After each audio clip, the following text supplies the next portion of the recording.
finding a friend. The next morning, it was quieter than usual at the breakfast table. Only the sound of silverware and chewing interrupted the awkward silence.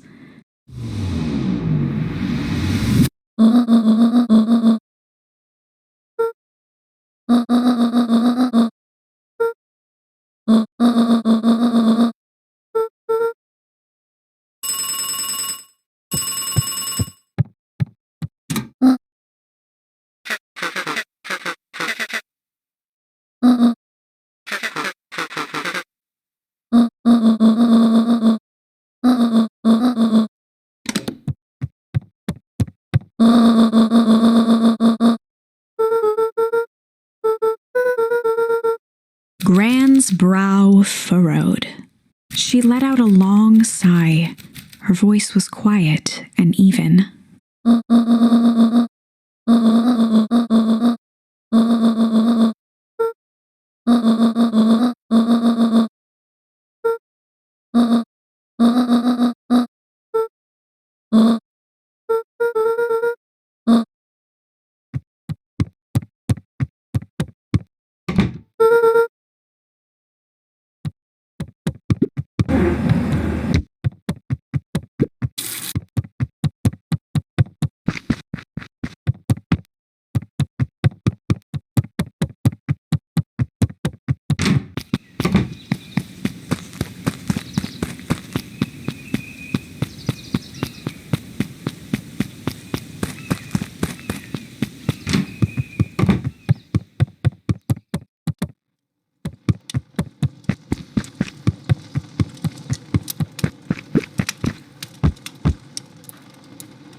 A faint electronic sound floated in the air.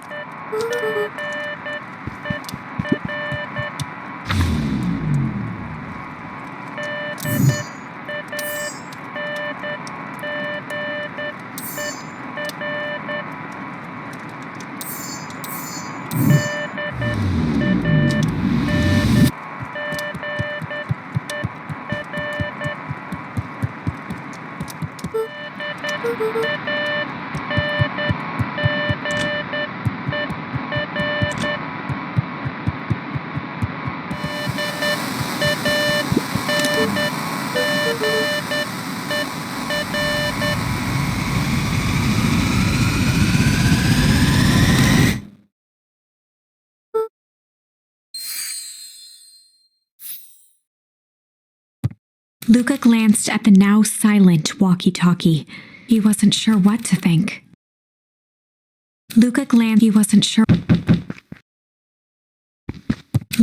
He wasn't sure.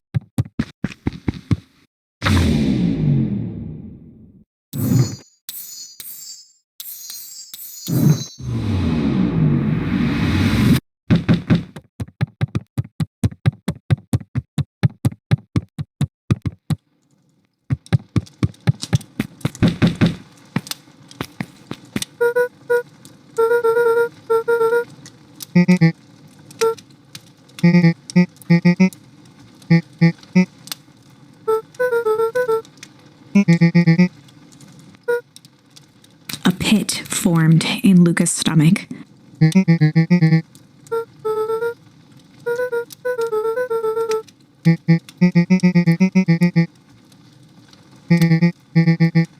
Luka's mouth felt dry.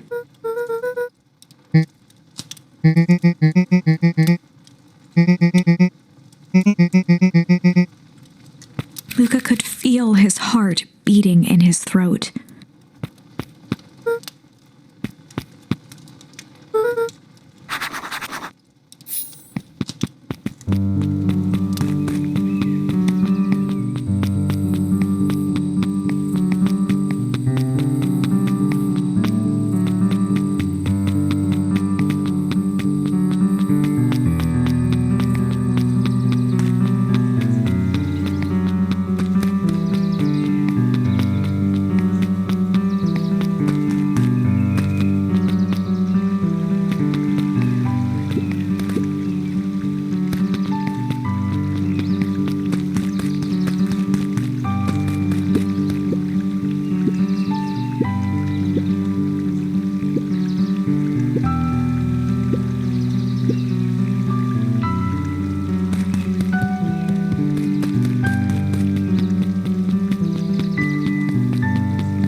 up from the clipboard excitedly.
We all know Beacon Pines is a great town.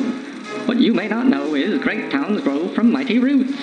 And that is why you cannot tell the story of Beacon Pines without telling the story of one Shopper Valentine. Young Shopper's keen intellect and strong moral fiber led to a grand vision. A vision of a community dedicated to a better tomorrow. In his own words, a better tomorrow is within our grasp, but it requires a singular mind to harness it. Lucky for us, he decided to grow that vision here, in Beacon Pine. And how does one grow a better tomorrow? With fertilizer, of course. Valentine's Fertilizer Company became the lifeblood of a town yearning for purpose. But then tragedy struck, a scientific experiment gone wrong. An accident which took Shopper away from us far too soon. To this day, we struggle to pick up the pieces. But one foul harvest isn't enough to stop the people of Beacon Pines. The spirit of Shopper Valentine lives on. It lives in the hearts of everyone with a dream for a better tomorrow. Together we will follow his example and grow a bountiful future. Paid for by the Valentine family and the Valentine Fertilizer Capital Revenue Fund.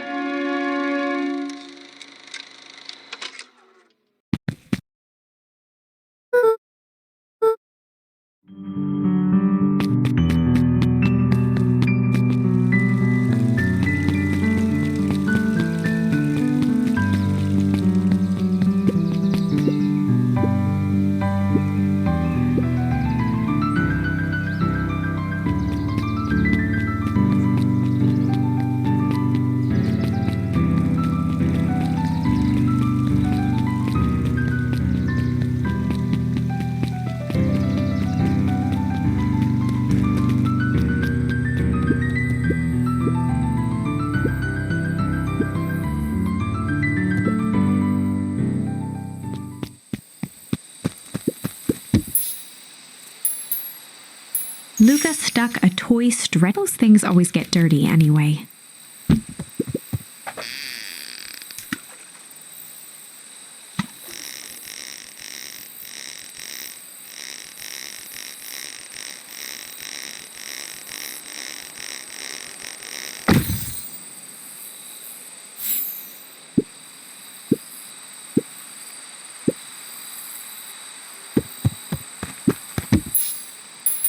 Luka wrapped some tape around the hook. Hey, you never know.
There were rarely any actual new additions. Simply a variety of existing content rotated into the front display each week.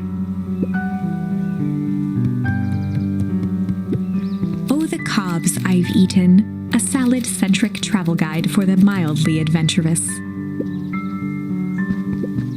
Sally Seashore's simple succulent sundries. Luka brushed off a smudge of dust. Or maybe it was flour. 30 recipes so easy you'll doubt it's even edible.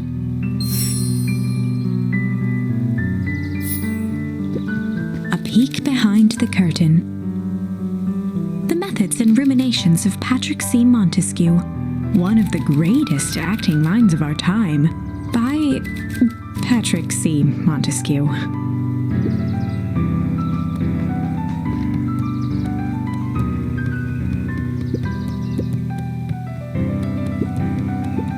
Mycological phosphorescence.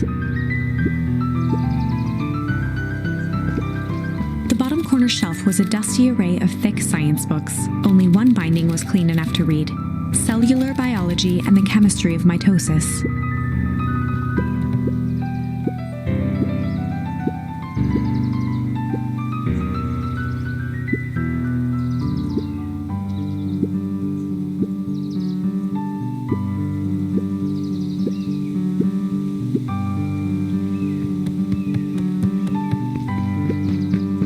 The entire top level of the library was devoted to comics, most of which were Hank Atomic and the myriad of lesser revered spin-offs.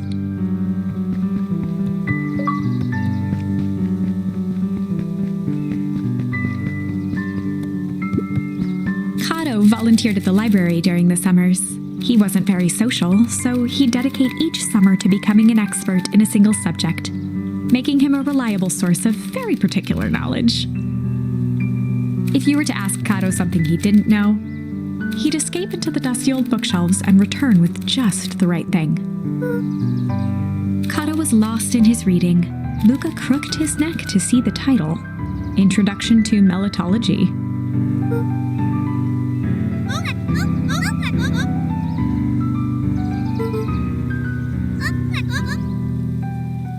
He gestured to the shelves.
moved often, giving her little time to establish any real connections. She would tell you she prefers it that way.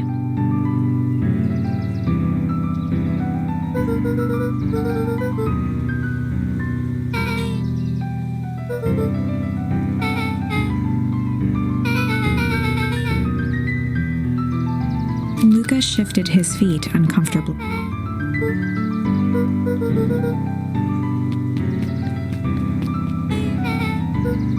Beck pulled a coin from her pocket.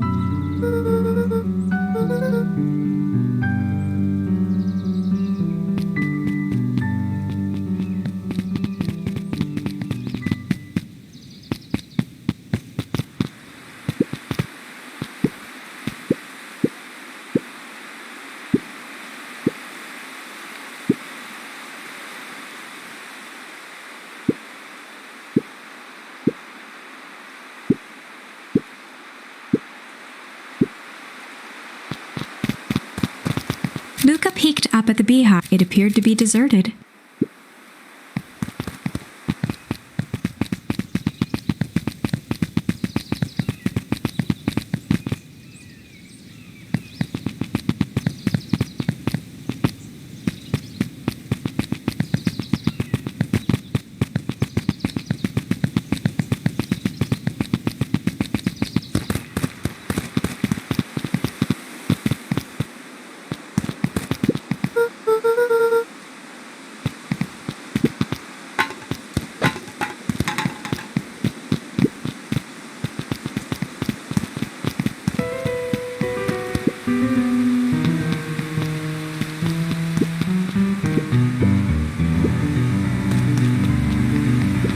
Luka felt a chill as he approached Beck.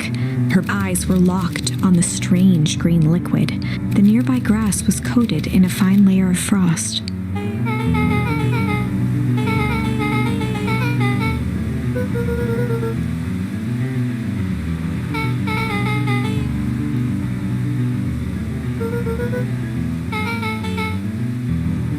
Luka watched as Beck dipped a broken tree branch into the goo. Beck's eyes widened as flowers grew from the dead wood. First small buds, which quickly bloomed into vibrant petals. As quickly as they had grown, the flowers began to shrivel and turn gray. Beck dropped the stick with a grunt of disgust.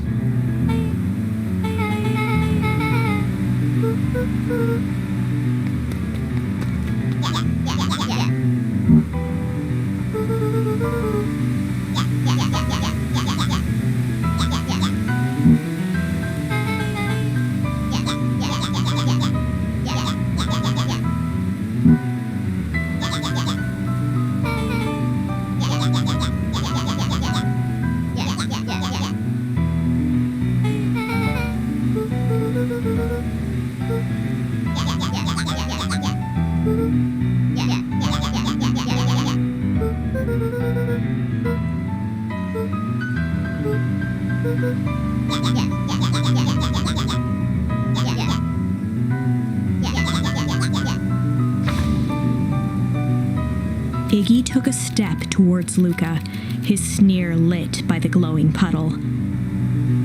Beck could see tears welling in Luka's eyes, his fists clenched. Some things about Beacon Pines were very different from the city, but a bully from a hayseed town is really no different from a city bully. Beck took a deep breath and thought.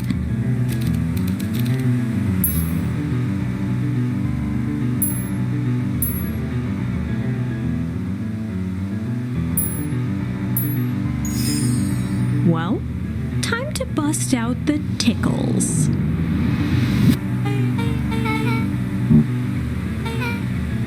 Beck lunged forward and began to tickle under Tish's arms.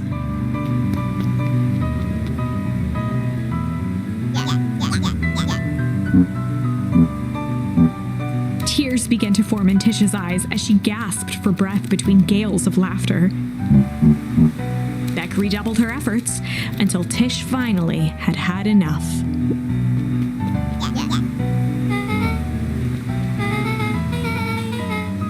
Iggy's eyes darted around, a realization dawning on his face that he was now outnumbered. Iggy kicked at the puddle before making his escape.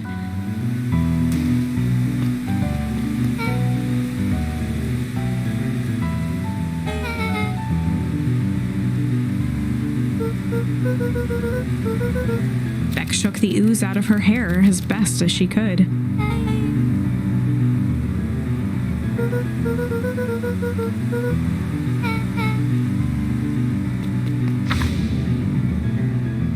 Chapter 4.